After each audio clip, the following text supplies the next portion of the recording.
Hello, all, and welcome to episode 470, oh my God, of the Movie Bears podcast.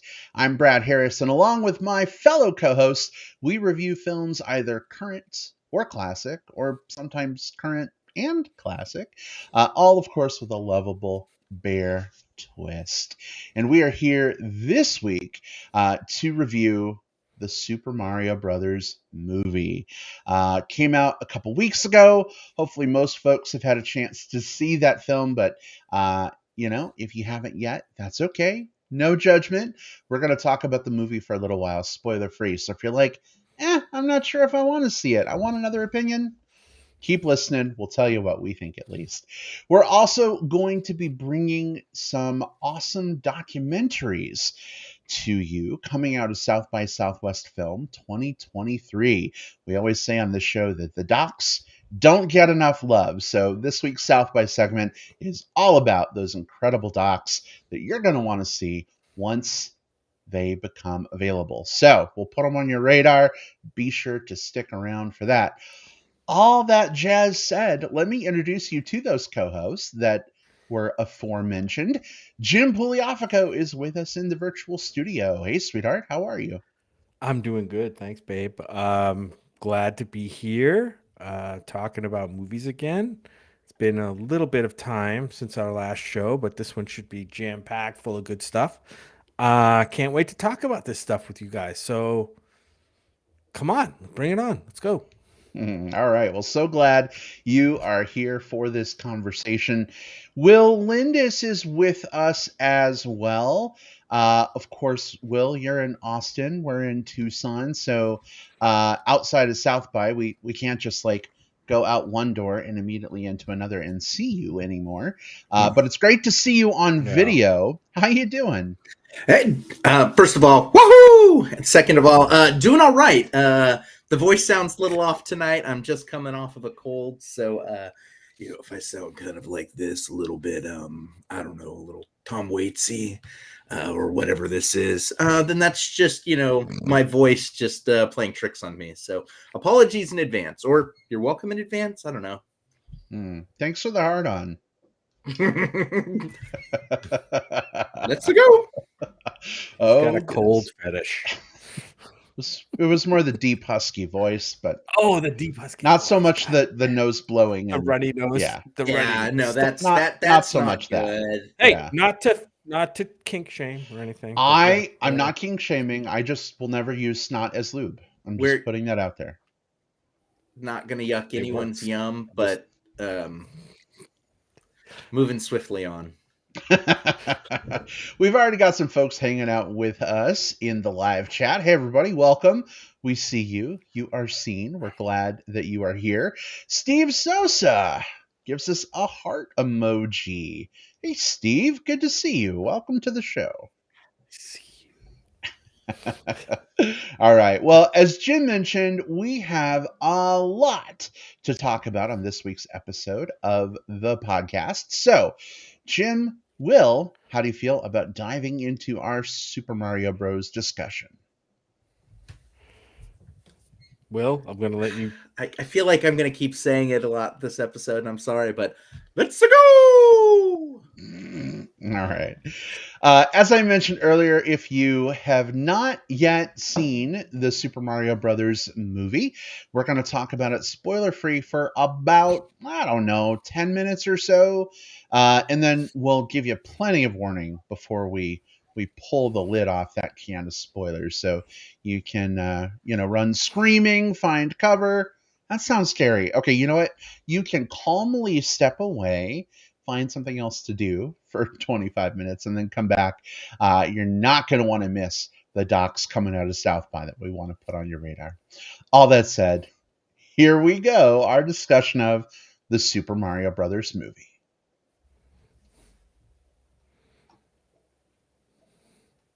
All right. Will, you are resplendently decked out in Mario gear. You've got your red shirt, your Mario hat from Super Mario Odyssey, and of course, I see a mushroom in the background. I feel like you have to be the person who introduces this movie. So give us a little bit of brief setup. It's been out for a couple weeks. I think a lot of folks are pretty tuned in. But even more than that, what were your initial spoiler-free thoughts? Is this worth checking out in theaters, waiting for streaming, or skipping entirely? Where'd you come down? Well, first of all, the description of this one is pretty straightforward because Mario and Luigi and Bowser and Princess Peach Toadstool and all of these different characters are such a part of, I just think, like, pervasive pop culture at this point that I don't need to go into, like, in the 80s, a plumber video game who jumped and all of that stuff. Everyone knows Mario.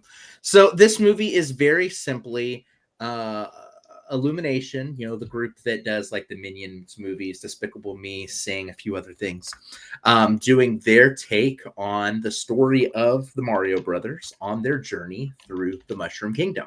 That's the setup. That's what we're talking about here. I don't need to go too deep into the plot, and I guess, for what it's worth, neither did the writers. But in terms of like what I felt about this movie, I'm very mixed. I'm very, very mixed on this thing. This is I think it's a well animated movie. I think it looks good, and there's a lot of fun little like Easter eggs and moments kind of like in the background of this movie.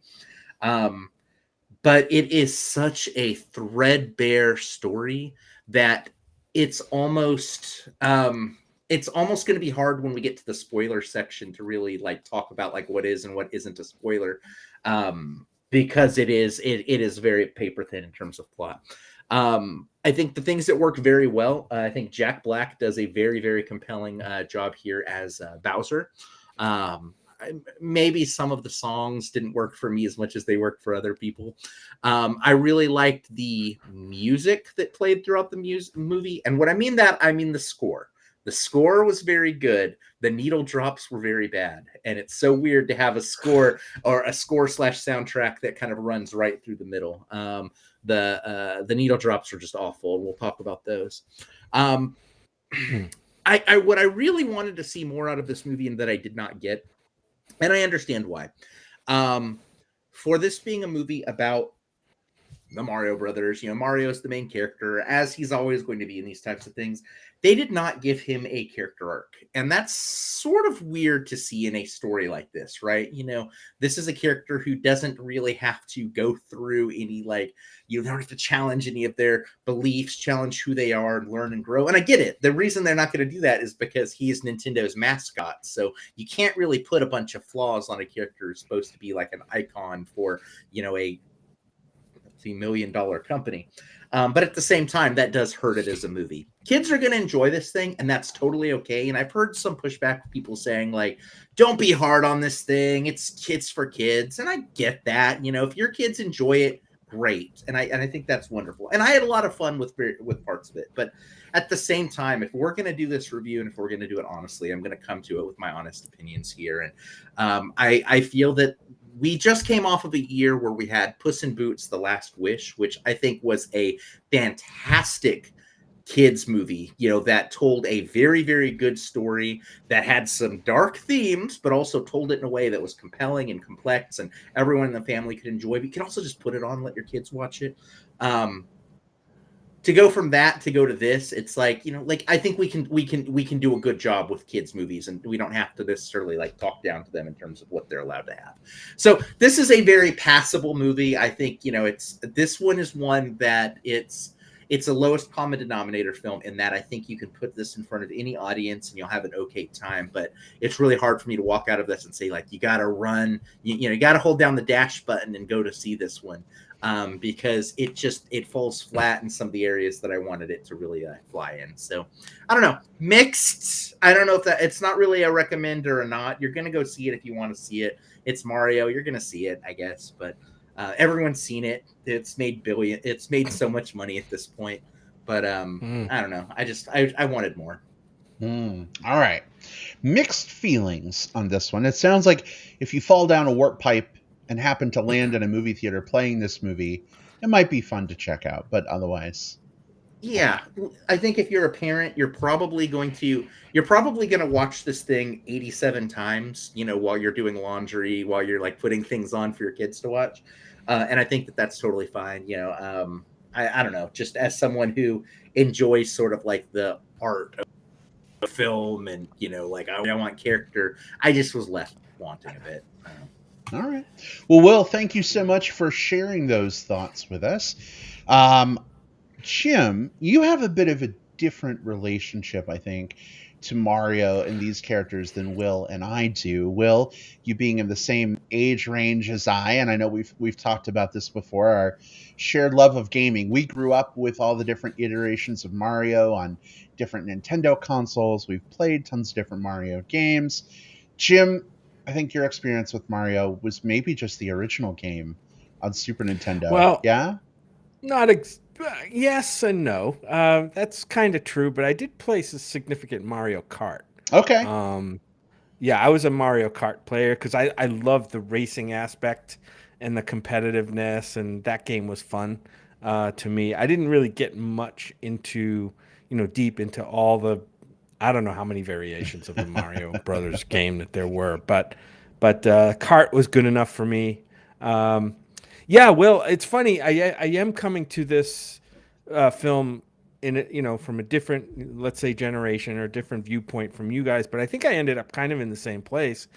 I did walk out of the movie not really I didn't dig it that much. There were parts of it I liked, and I'm going to talk about those, probably the same ones, Will, that you did. I thought, this is made by Illuminations, as you said, and it's got that Illuminations like smoothie character, everything plasticky, look to it. But it's sharp, it's brightly colored, it's visually, what's the word I'm looking? Busy, I guess. Busy sounds like a negative term, but it's visually interesting, right? It keeps the interest going. I did like some of the. I did like the Jack Black. I know Jack Black is Jack Black, right? You could put him in anything. As soon as he opens his mouth, boom, you're like, that's Jack Black. I could tell. And that's the same thing in this movie. But I did like his turn in this movie as Bowser. Particularly one song that I was chuckling at. I know, Will, you probably didn't like that song that much, but I thought it was a good break in the movie. Kind of the film kind of being self-aware and making fun of itself a little bit, which I did like. And so those are the things I really liked about it. Otherwise, when I walked out, I initially was pretty harsh on the film, but then I'm like, wait, Jim, like, this is probably not a world you're immersed in. And Will, I think you hit on it too. Like, if they created a more artful version of this and put more arcs on these characters, and to me that's kind of artifice that you're putting on top of something that's very familiar. It's all very iconic, especially to kids who play this game, or even adults who've played this game a lot. How they understand Mario is exactly kind of what you got out of this movie. The movie didn't try to push that property in any direction whatsoever, any artful direction at all. And maybe that's a disappointment. But on the other hand, if they did, you may disenfranchise some people as well. So, I think this movie does what it sets out to do, which is just be fun. Even though I didn't have a fun time with it, I think a lot of people will.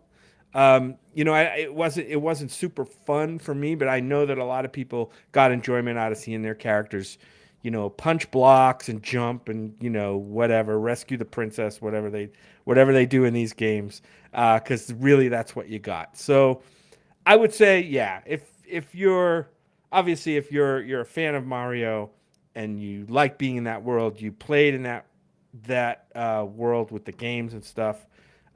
You'll probably get enough out of this to have an enjoyable experience at the movies. Just don't expect a lot. All right. Well, Jim, thank you for those thoughts as well. It's interesting to hear your perspective. I love that Mario Kart was kind of your thing, as opposed to maybe like the more mainline, Mario games. But neither Mario Kart nor regular Mario mainline games necessarily had super deep stories.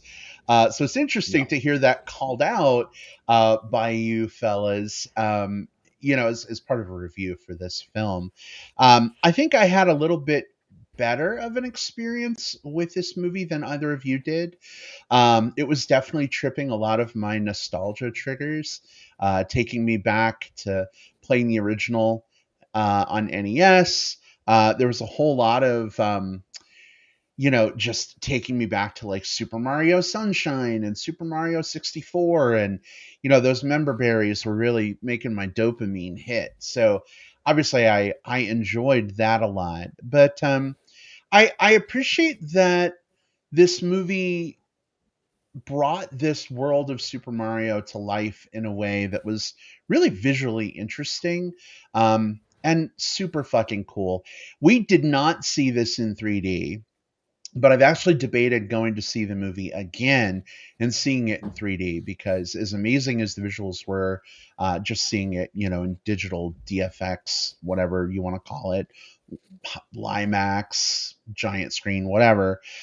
It looked awesome. It was really, really stunning to see. The colors were very bright, vibrant. Of course, in 3D, we know that colors and lighting kind of get toned down. So maybe you're trading the color off for the 3D depth. I'm kind of curious to compare, but aside from the visuals, which I thought were great, Jack Black as Bowser is like my Bowser now. Like he has just become Bowser. He is Bowser forever forward. If they make more of these movies, I really hope that he shows up again. Some interesting choices. Anya Taylor-Joy, as much as I love her, she doesn't have that like iconic peachy voice, but it actually ended up working for me. Going into the movie, I was like, ugh, she doesn't sound like Peach. But I really appreciated what she did with the character. She kind of put her own spin on it. Peach. and I was there for it, as the gays say. Seth Rogen as Donkey Kong. Seth Rogen is Seth Rogen is Seth Rogen. But Keegan-Michael Key, guys, as Toad. Holy crap, he was fun. Really, really loved the voice work that he brought to that role. This movie made me smile a lot. We've been going through some like heavy stuff the last couple weeks, and it was nice to have a film where I could just kind of turn my brain off and turn my like stress and anxiety emotions off and just experience something fun. So I appreciated that this movie gave me a good time. I appreciated the delight to like my eyes and my ears. But I will agree with you guys on a couple of points. One, the real world needle drops. I really loved the score to this film, and it left me wanting more. There's so much great music from all the past Super Mario games that they could have brought in. Every time they played a song from real life, I was just like, but what about the theme from Super Mario Odyssey, guys? But I don't know. Maybe we got too many member berries as it is. But that was kind of unfortunate. Also, too, I think that Chris Pratt, still a weird choice for Mario for me. I remember he gave an interview where he's like, I developed this like really great voice. It's unlike anything I've ever done before just for Mario. I think fans are going to love it. And I'm listening to him talk in the movie, and I'm just like, no, he sounds just like Chris Pratt, but like talking, I don't know, through a sock or something at some point. It's like it didn't really sound that different to me, but I mean, otherwise, by and large, some really great stuff. Charlie Day as Luigi, I thought was a delight. He was fun. I hope he gets his own series of Luigi's Mansion spin-off videos. We've popped the cork on these Mario movies, so like, let's get some fucking Luigi versus King Boo, please. That would be amazing. I'd totally see that. Jim is like completely lost. He's like, I have no idea. That's okay, babe. It's all right. When you talk about like 45 and bands I've never heard of, that's how I feel sometimes. But this was definitely a fun ride. I would definitely recommend folks go out and see it. Fun point you brought up that people might see this multiple times while they're doing laundry or whatever. Maybe their kids are watching it. I have a friend from high school who has now taken her children 5 times. She has 3 kids. They go to matinees, so I think it's only like $6 a ticket. Yeah.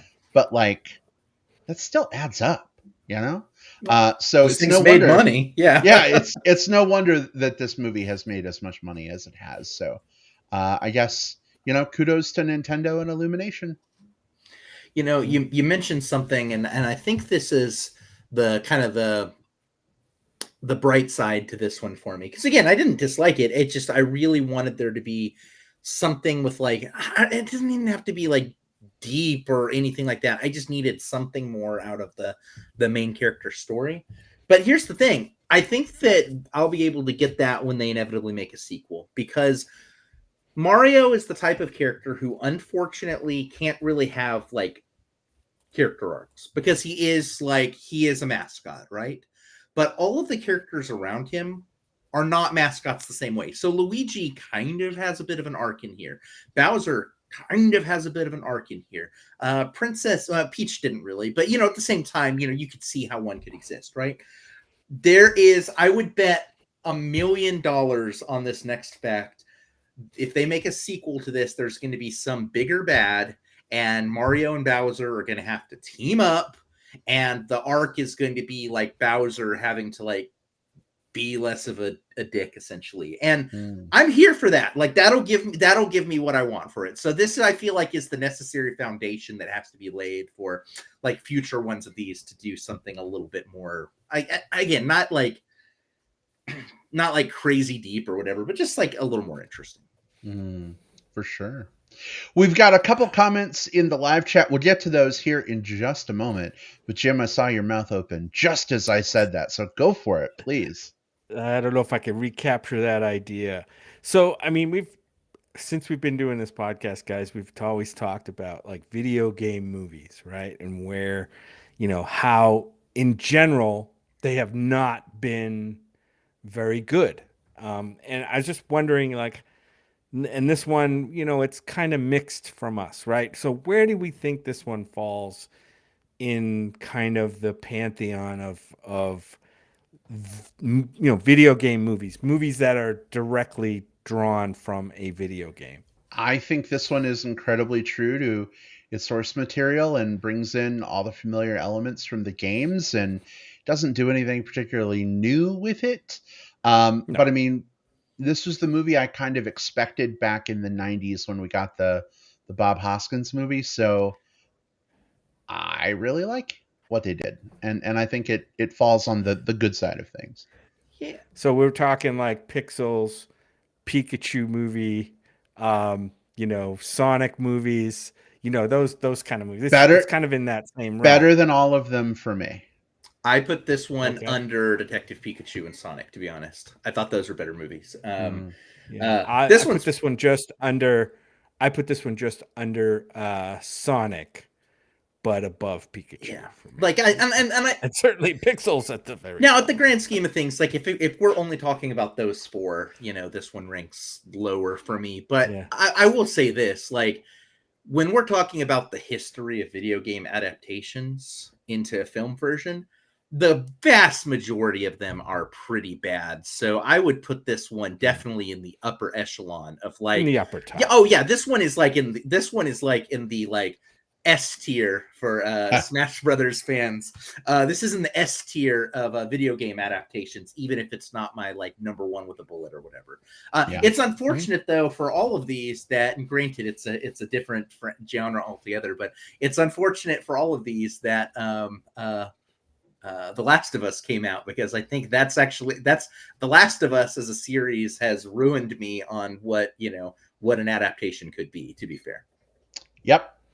I feel that. Yeah, definitely. But that's a whole nother discussion we could have about, comparing something like this versus something like that.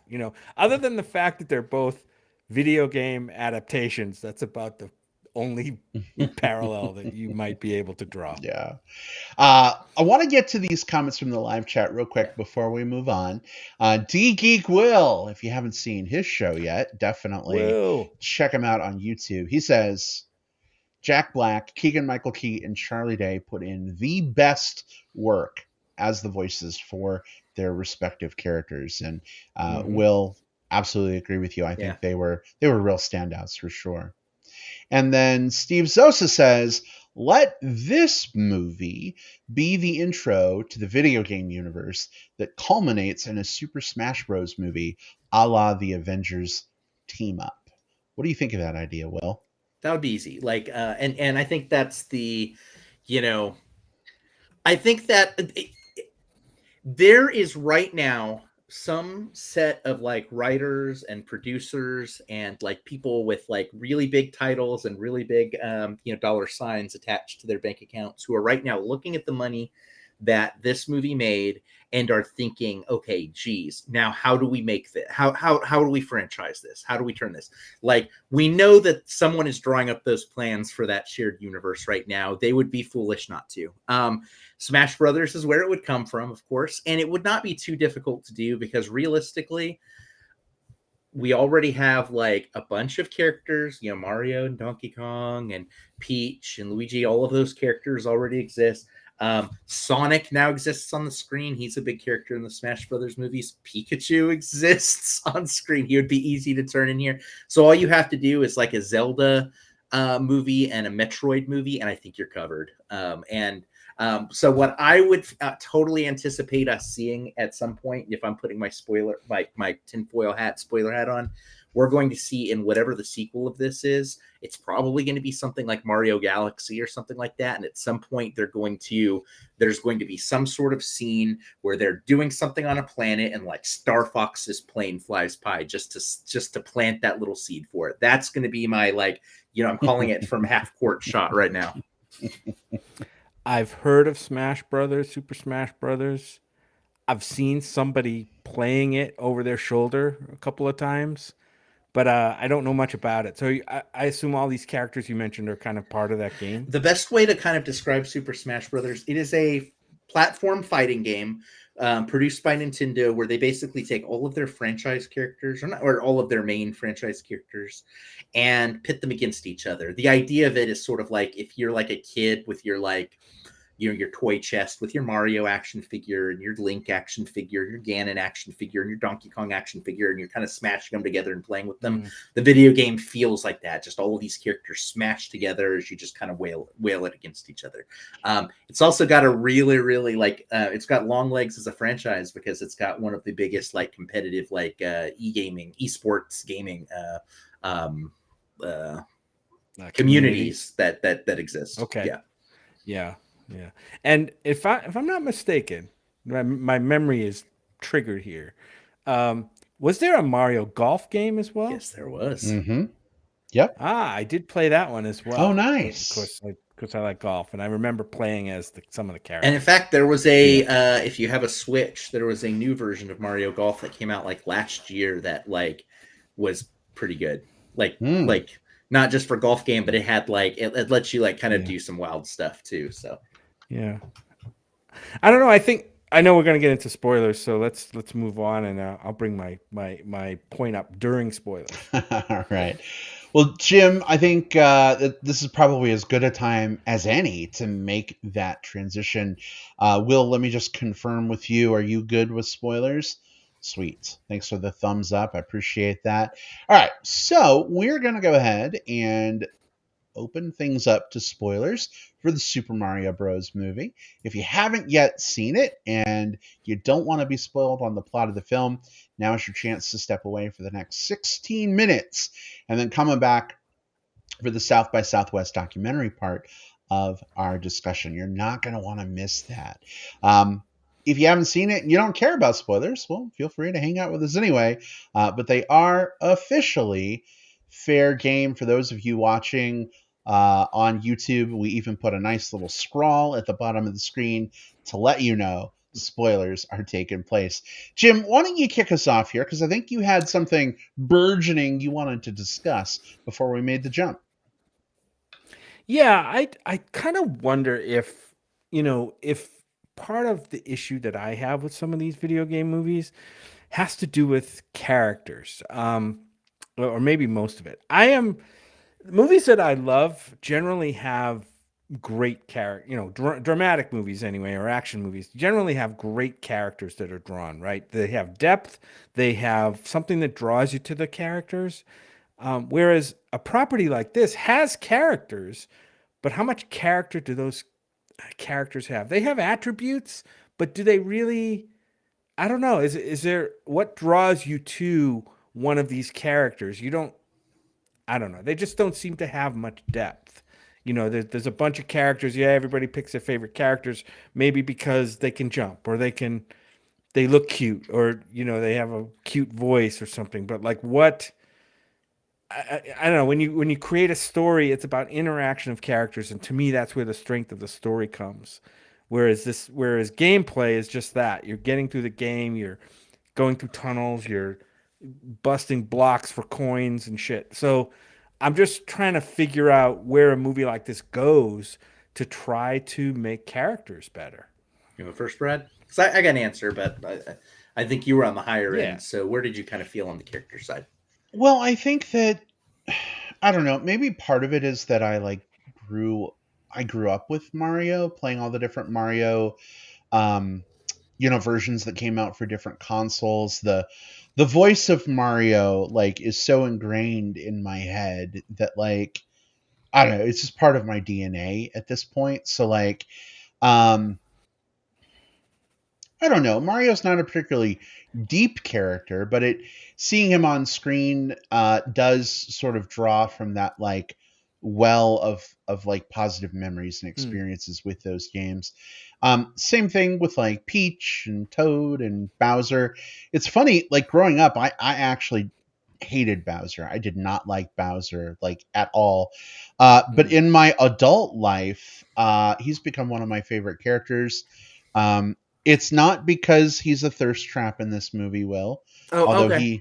he is a thirst trap in this movie. I've never really understood the whole furry thing until this movie, and now I understand it a little bit more.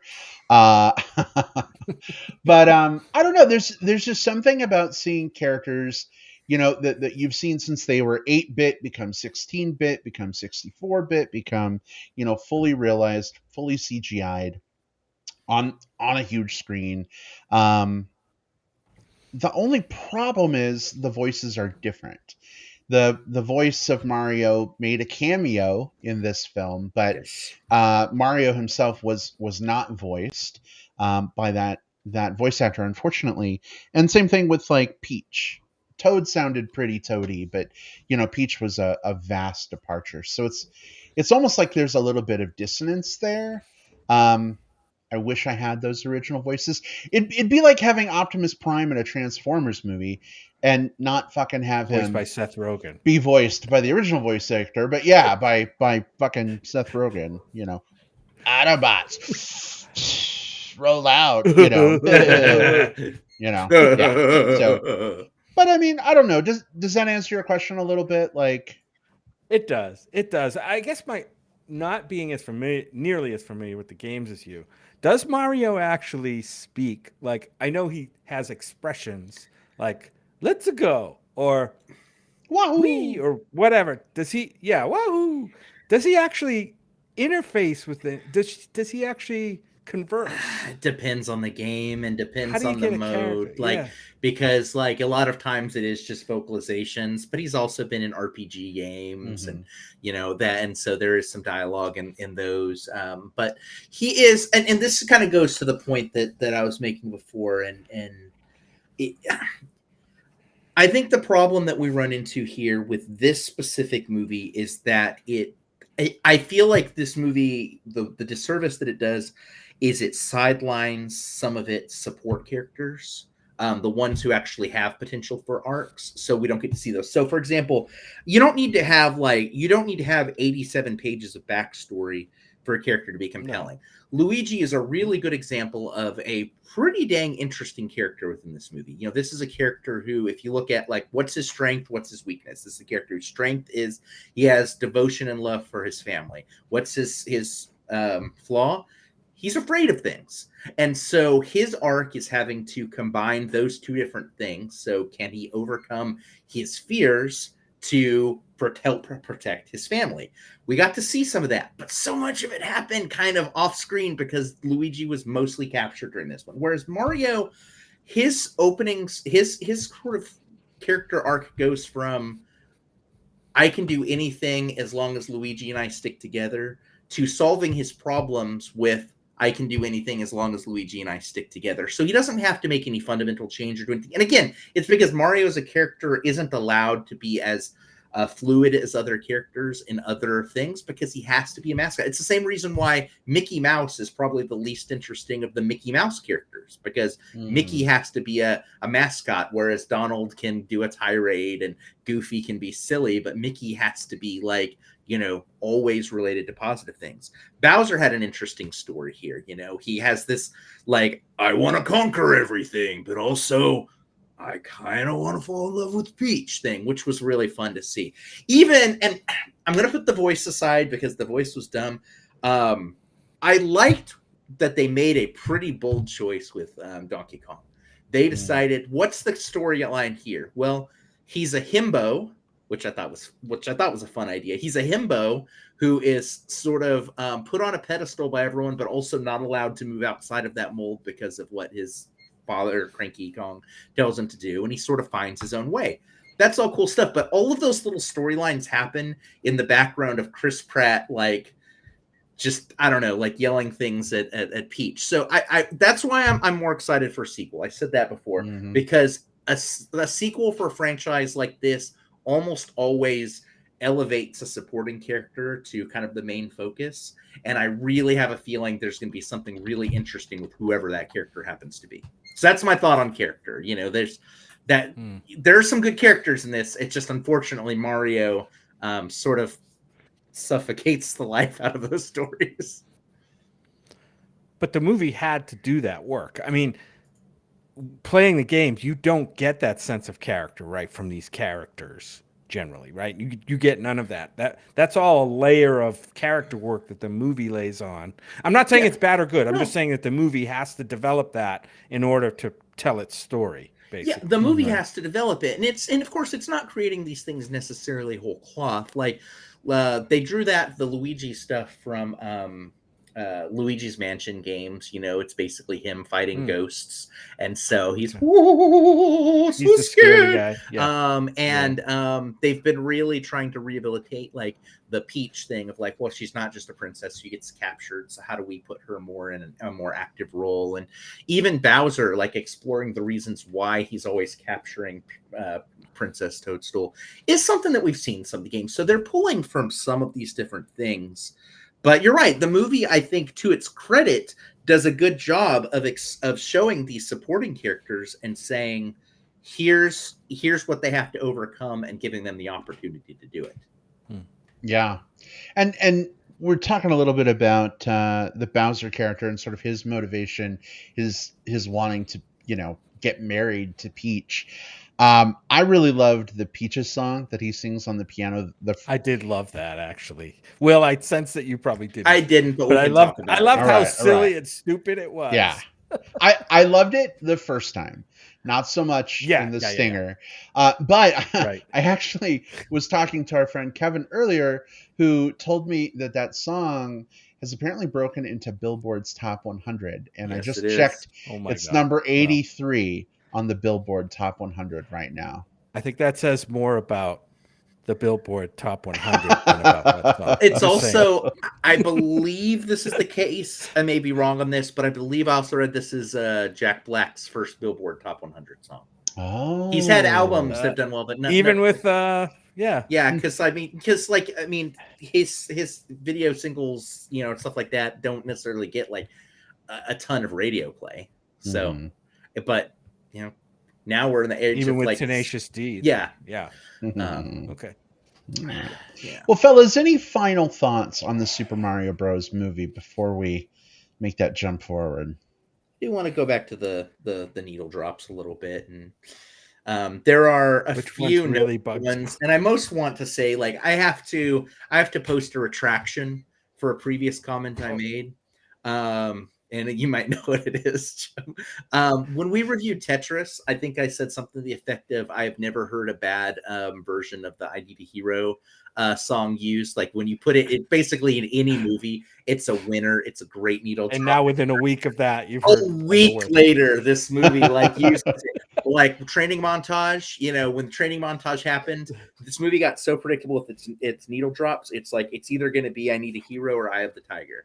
When it did that, really, like the Aha Take on Me song which did not fit the Donkey Kong world, except for the fact that they put one of the one of the gorillas like in a white like 80s jacket just to have that song go. It was so weird. It was a bizarre way to introduce that. I wish there were no needle drops, except for, I get the Peaches song. I had a problem with like Jack Black's voice. Like, he broke Bowser voice and went into Jack Black voice for like the high pitch. And that's the only reason I don't like it as much, because it felt a little artificial, but at least I get it. They're all very recognized. Sorry. Yeah. Go ahead. I was going to say, at least I get it, but I didn't like the needle drops. I don't think they worked, but go ahead. I'm with you. I didn't think any of them were that inspired, but I think they're all very recognizable songs to a broad audience. And I think that's probably why they were selected. They just said, "Oh, what are the, a popular song we're going to put in here for a montage?" Oh, you're right. It's either going to be they have they had a wheel, one of your spinny wheels, Brad, with the one side was Eye of the Tiger and one side was I Need a Hero. And they just spun it and they came up with, I Need a Hero. So fun story. I was browsing Letterboxd the other day, as one does, to kill time. I was waiting for something. I forget what it was. Not important. Look at you in Letterboxd. I know. I'm making it stick this year. But I came across a list that somebody had made. Will, this might make you chuckle. Since 2010, I Need a Hero has been used in 47 movies that have come out. 47 uses of that song. You know what this tells me is that 46 is apparently the number of times I can tolerate a song being played in a movie. Yeah. They weren't all big name movies. I mean, some were like little. Yeah. But it was kind of crazy. But would it count if they did a really slow, creepy version of it, like "I Need a Hero," and played it over like the next Mission Impossible movie. Here's the thing. I don't know. They're gonna, because that's the thing now. Here's what they'll do. I'll write that movie right now. Okay. Mario 2, Mario's Galaxy, or something like that. They'd go off and do stuff. The third one is going to be some sort of like, because the third one's got to be like, where maybe shit's going to go wrong. Maybe or what if someone maybe dies or whatever. So the trailer for that is going to show all of the characters kind of getting knocked off of platforms as they play the I Need a Hero song very slow in the trailer. Slow motion. There you go. That's what they're going to do. Dying. Yeah. All right. To close us out, guys, Steve Souza has almost literally the last words on this. He says that Take On Me by a-ha came out the same year as the original Super Mario Brothers, so they were paying homage to it. So, well, there you go. I never made that connection, but thanks, Steve. I'll take it. That's a good trivia point. You could have also could have also put some Tears for Fears in there if that's what they're doing. I mean, couldn't have hurt. Nobody remembers. Yeah.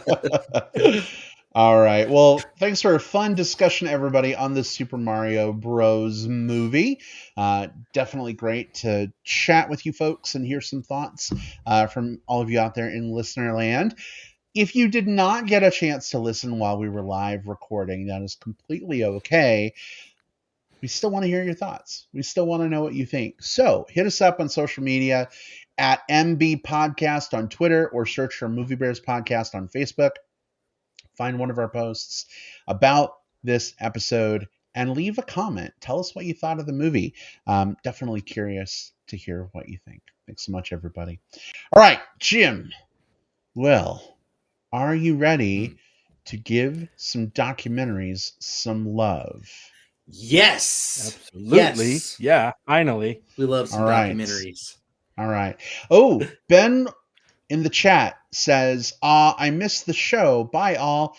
Ben, you don't have to leave yet. We're not done. No. We still got some South by Southwest 2023 documentaries to talk about. Don't be a doc hater.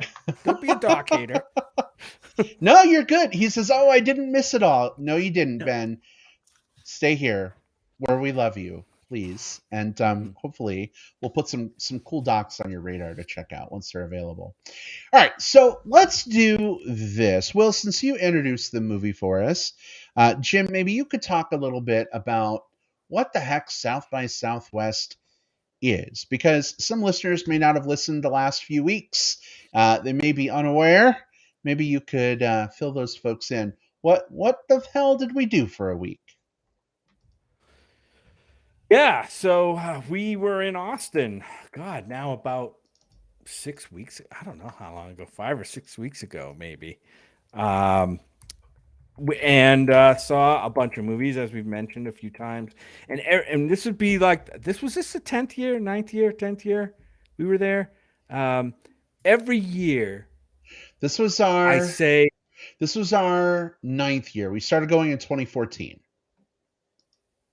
right, ninth year. Okay. So next year, if we go, Yeah. assuming we will, it'll be our 10th year. And every year, it's astounding to me how I feel every year that the strength of the lineup, the film lineup that are you know screened and make it into this festival are seem a little bit better than the previous year.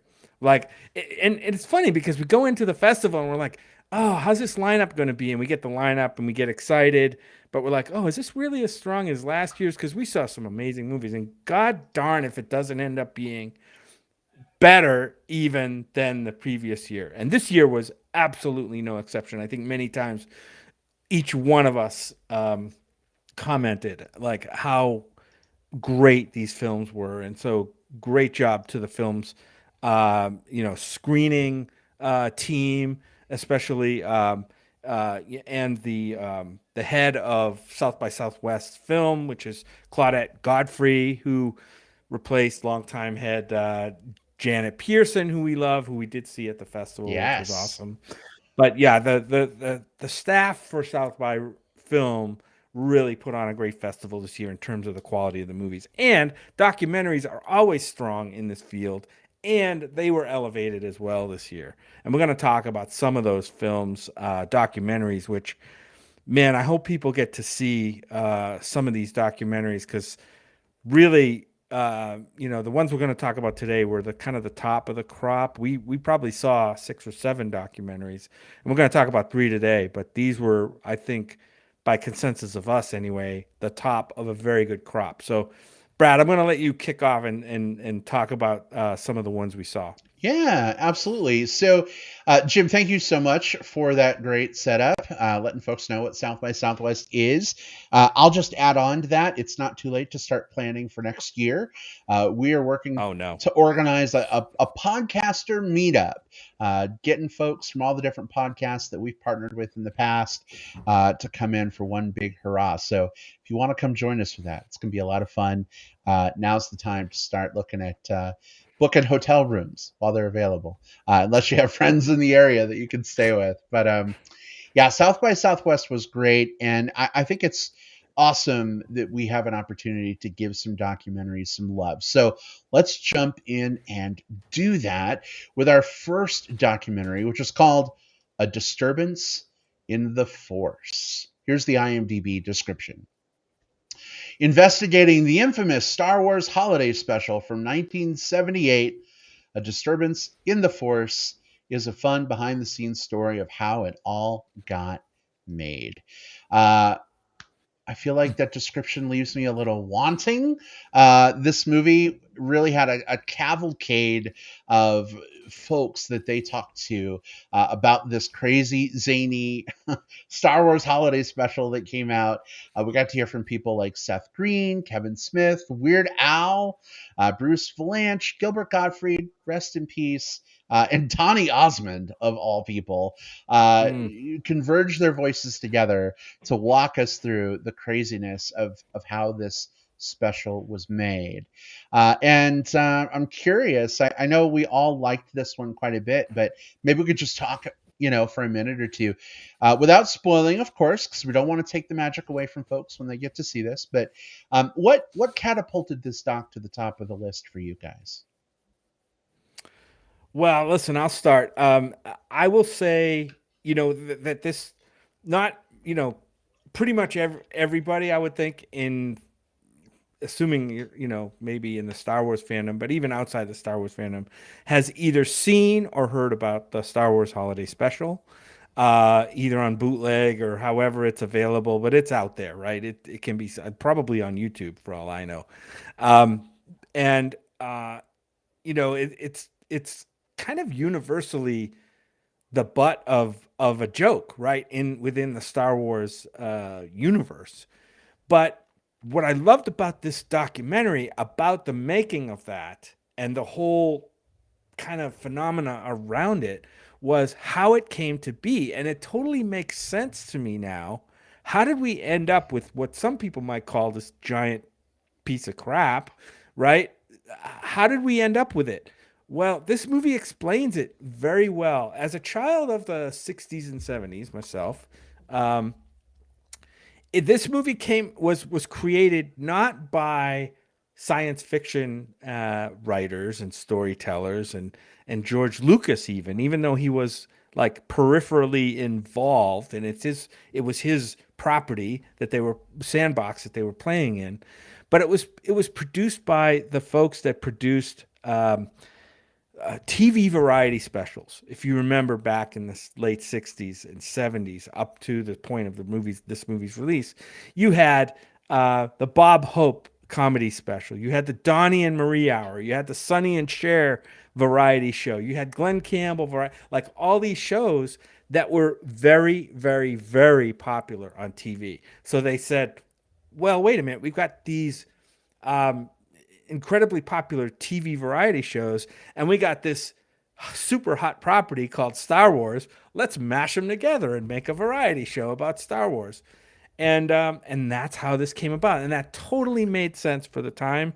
Unfortunately, the product was what we got, which was not very good. It was kind of a mismatch from the beginning, and so to me, that's what stood out. This movie kind of explaining how this idea came about, why somebody thought it was a good idea at the time, but it didn't work out that way.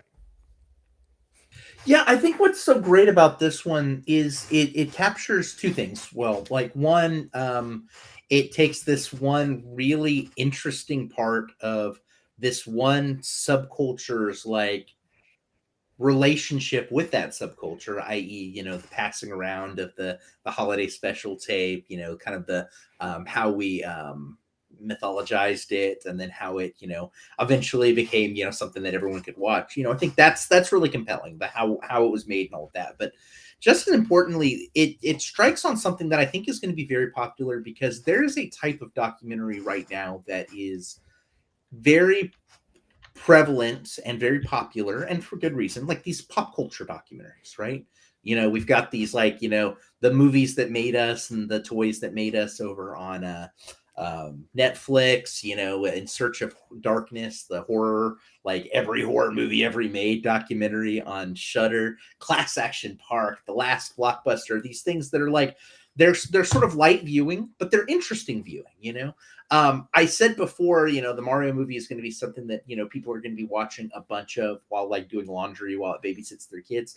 This is the type of documentary that I think is going to find really, really, really good viewership once it does hit streaming, probably on Disney Plus, because I can totally see someone saying, like, I've got to do my laundry, I need to put away a few things, and I want to put on something in the background. And I think this was a very good, and that's not a knock against this. I think that is a very specific type of movie that can hold your interest without having to, like, you hang on every single word. And I think this is one of them. So I'm excited for when that happens and people can get a chance to sort of catch up with this and watch this and enjoy it. Yeah, I absolutely agree. And I'll tell you, when I first saw the Star Wars Holiday Special, it was when I was in college. I think it was my sophomore year of college. So, I was still young, but like I wasn't a kid, But I remember expecting like a Christmas themed like Star Wars adventure. And what we got was just such a hot steaming pile of crap. And I was like, George Lucas, what the fuck? How did this come to be a thing? I don't understand. Um, but now, after having watched this documentary, I, I get it. And it's a crazy, zany story. Ben says in chat it's a it's a 3-hour fever dream. Yeah, that's kind of what it feels like. I mean, it's basically a variety show of the era dressed in Star Wars drag.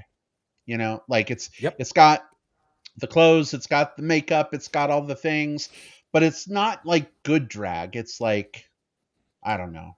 I don't know how you describe it, but Yeah. it doesn't have like the things that make Star Wars, man. Wait. Florida just And the called. thing. They don't want this movie to be released now. Oh gosh, Oh, you mentioned that's it. You not said how I drag. meant it. I I didn't know. mean it to be a I political know. thing. I know. I took it. You know, yeah. We're kidding. We're kidding. Yeah. No, but the other thing is, again, this movie says, how did this happen? And it does explain it. When this movie came out, it was only a year after the release of the first Star Wars movie. Right. Nobody knew what the Star Wars world was yet. It was one movie. It was very successful. I don't even know if, I think the studio knew they were probably going to make more movies, but none of the world that was built by the Star Wars original trilogy existed yet. None of it. So they didn't know what to do with it, Yeah. how to market it, all that stuff. So, going back to that time in 77 when I first saw the movie in theaters and went back to the theaters again to see it again, and then a third time and a fourth time and a fifth time because it was so like mind-blowing, was incredible. Like to see the lines around the block for this movie. This was probably the first film that kind of had that kind of effect on audiences, right? Getting to line up time and time and time again, blockbuster style. Yeah. I mean, Jaws did it as well, but this one, in terms of science fiction, was the first one, I think. It's a breezy watch. It's good.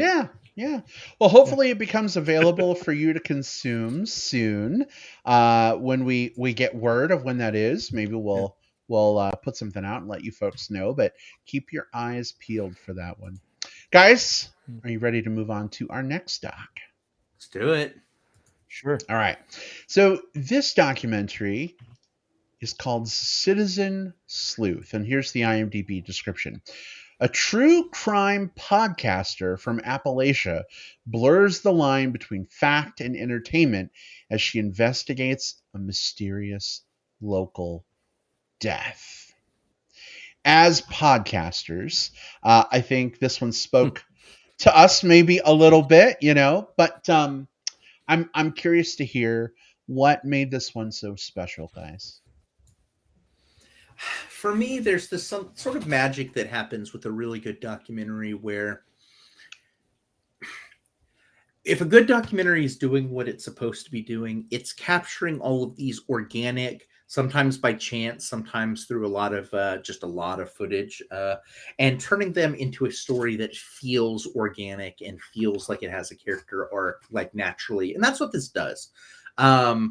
If you're a big fan of true crime documentaries, which I am, I think you're going to enjoy this one because it takes a true crime documentarian who, a true crime podcaster, that is, who relatively successful, I had heard of and other people had heard of and listened to actively the Mile Marker 181 podcast. That's kind of the focus of this one. What was interesting was watching this podcaster as she went from someone who was learning about like what it was to be a true crime podcaster to someone who is now a successful true crime podcaster, and having to reconcile those two things while also still reconciling the very real and very tragic story that she was covering. I thought that was really compelling, and where this character ended up, again, this is a real character, a real person. Where she ended up versus where she started was just a really compelling watch to me. I love documentaries that I feel like the subject like changed or learned or moved or did something through the course of it. And this is definitely one of those. Yeah, well, I totally agree. That to me was what stood out about this too, as well as I in the past have listened to true crime podcasts, not this particular one that's featured on this show, but true crime. Wow, say that 3 times fast. True crime podcasts are huge in the podcast world. Might be one. I haven't seen an official ranking, but it might be one of the top like genres of podcasts out there, and this loving that, but also seeing how this woman who starts as a podcast newbie with all these intentions and all this drive to tell a story. As the story unfolds, so does her viewpoints, right? And her, it affects her sense of right and wrong, and whether her conscious, her conscience, about the podcast and the story she's telling. Um, it's it's pretty astounding. I mean, this isn't one of those documentaries about this historical event and they just kind of walk you through with a bunch of talking heads. This is a totally different kind of documentary that you're right along there for the ride with her, and I love that about it. Yeah, it's definitely interesting to sort of see the podcaster's journey here. And Will, you mentioned like enjoying a documentary where like there's growth, like the subject changes and things happen as a course of those changes. This doc, I think, is a really excellent example of that. Part of my issue with documentaries is like, okay, you're filling in some blanks about things I don't know, and yeah, I guess you're telling an interesting, account of like what happened, but like I don't know. That's it. You know, And that's it. Yeah. whereas with like a narrative movie, like you get a character, they have an arc, they start in one place. If it's a good movie, they end up somewhere else by the end, and how they got there is what's interesting. Not the destination, but the journey. And we really get this here. I never listened to the podcast that the film is about, but certainly I've listened to other true crime podcasts, and I think that there's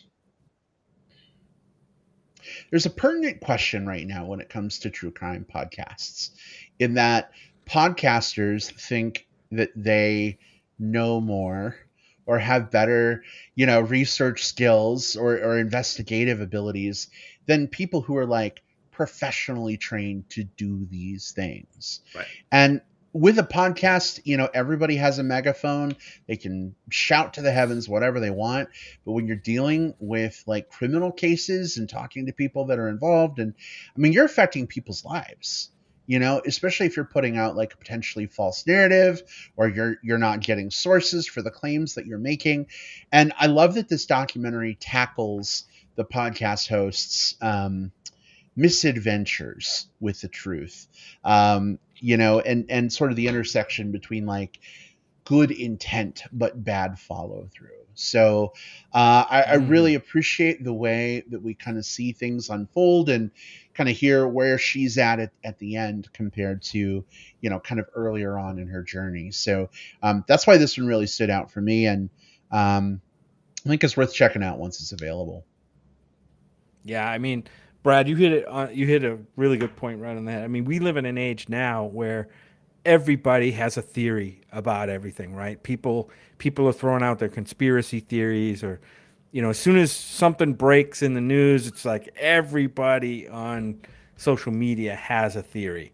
And that's what a lot of these podcasts are. They throw out theories, they believe they're quote unquote investigating theories, even in parallel or on top of what law enforcement, for instance, or professional private investigators, whatever, are doing. And this movie kind of takes a really hard look at that, and I think shows us that isn't always going to work out.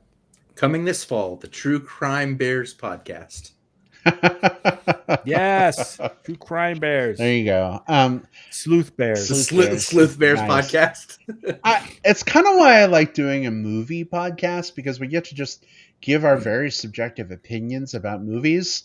We're not necessarily changing the world, but like we get to talk about something fun. Before, for what it's worth, our opinions kind of don't matter, and that's okay, like when you're talking about someone's like, guilt or innocence and blessing that, your opinions do matter because they impact like those real lives. So yeah, absolutely. All right, well, Citizen Sleuth, once that is available, again, maybe we'll put the word out on Facebook and Twitter when that is available for you to watch. Definitely worth checking out. Jim, Will, are we ready for our final doc? Let's do another. Yeah. All right. The last documentary is probably the most chilling documentary I have ever seen in my life. It's really uncomfortable, but I think it's really worth seeing. It's a documentary called Another Body. And here's the description from IMDb. Another Body follows a college student's search for justice after just after she discovers deep fake pornography of herself circulating online. For anyone who is unfamiliar, deepfake technology is where you basically use really powerful computers to digitally insert somebody else's face on somebody else's body. You can manipulate things so that it looks and sounds like a celebrity saying terrible things or doing awful things. Sometimes that shit can be funny online. On YouTube, there's a whole series of like videos of like President Bush and President Trump and President Obama like all like hanging out and like playing cards and drinking and stuff. And that can be fun, but it's a little terrifying when you take a real person's face and put it on like a porn star's body and then send out a video saying it's this person having sex and maybe trying to extort them, and all kinds of crazy shit can happen. So what did you guys really resonate with this doc for it to be where it's at on your list? What did you think? Well, I mean, we live in very quickly changing times, right? I think most of us are aware of the kind of the AI technology that's out there, Chat GPT in terms of what it can do. This is a sort of different thing, I think. This is more of a visual realm where you're taking somebody's likeness, their face, and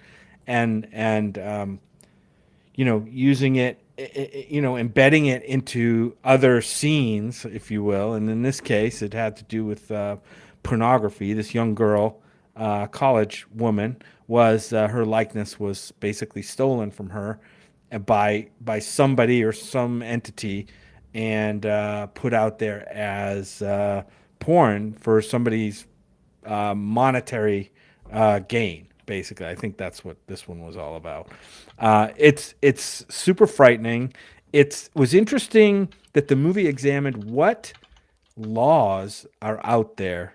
Not only like how this stuff gets done and maybe why it gets done, because that's a whole nother ball of wax. But the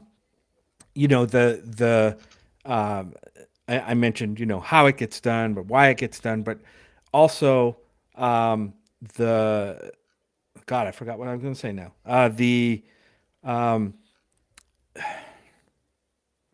I'm gonna have to move on because I forgot what I was gonna say. That's all right. That's okay. I lost myself.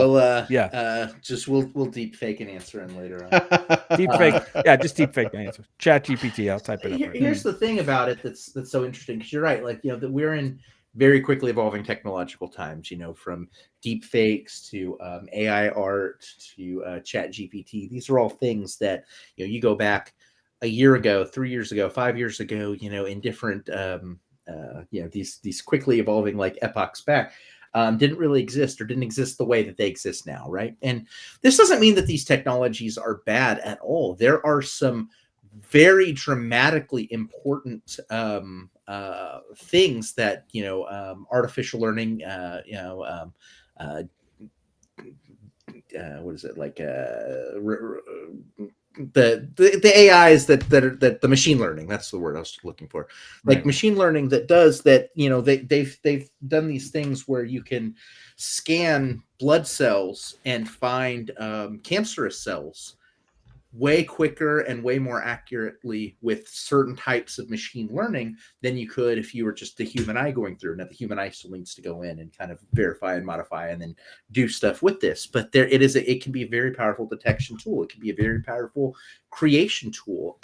I've seen visual artists who are able to make their own short films as proof of concept of what they're using the deepfake technologies to sort of like put things together. But at the same time, all of that aside, we have a story here that is absolutely harrowing.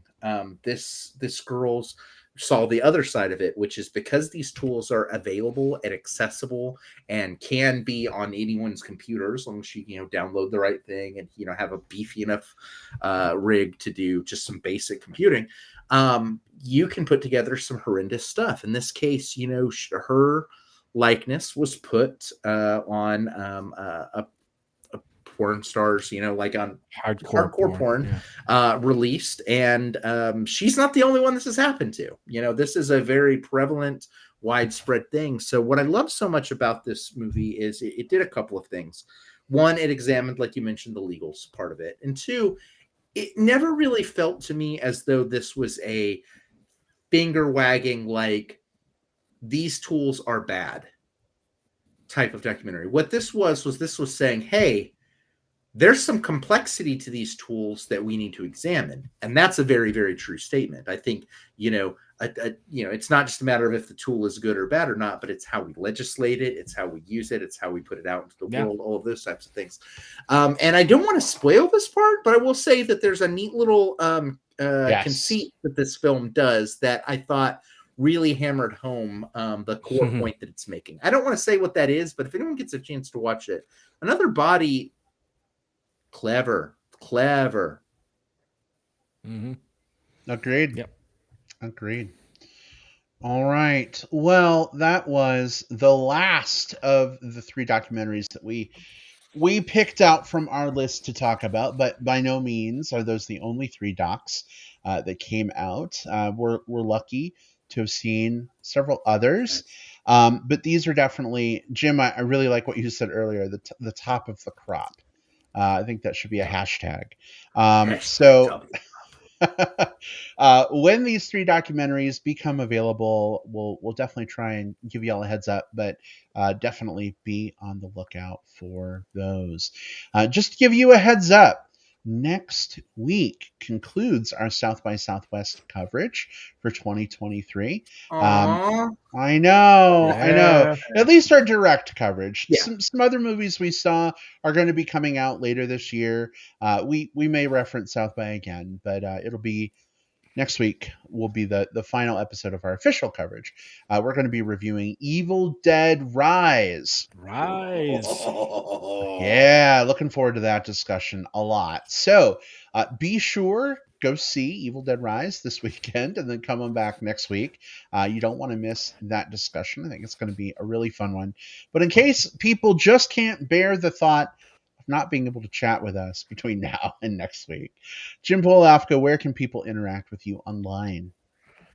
Yeah, you could find me on Twitter. My handle is @JJPOutWest, all one word, my initials and the words out west.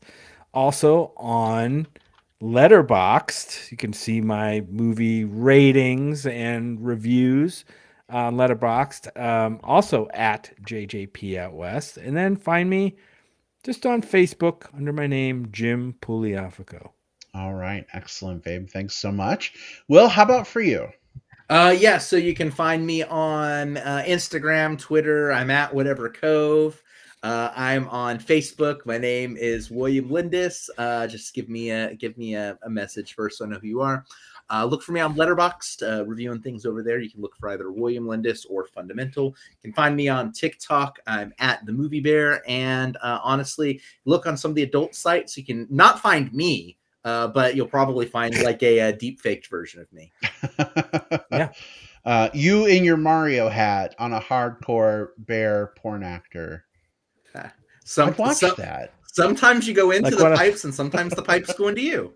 Oh, like one of those jib jab videos we put the face, except it's porn. Oh gosh, it's always the end of the podcast where we get punchy, right? I know it is. That's how we know it's time to disengage and go do something else.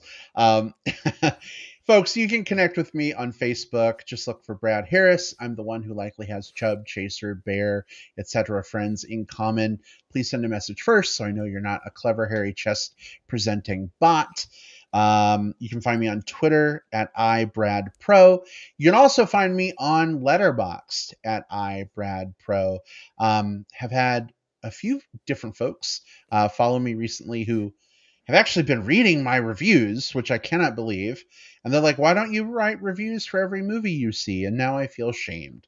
So maybe I need to start doing that. I don't know. Because you're gonna fall into the same trap that I fell into, Brad, which is because as soon as you try to write ones for everything, you're going to be writing for ones that you're not as excited about, and then it's going to become a chore instead of fun. So yeah, and I want it to be fun. Yeah. I really do.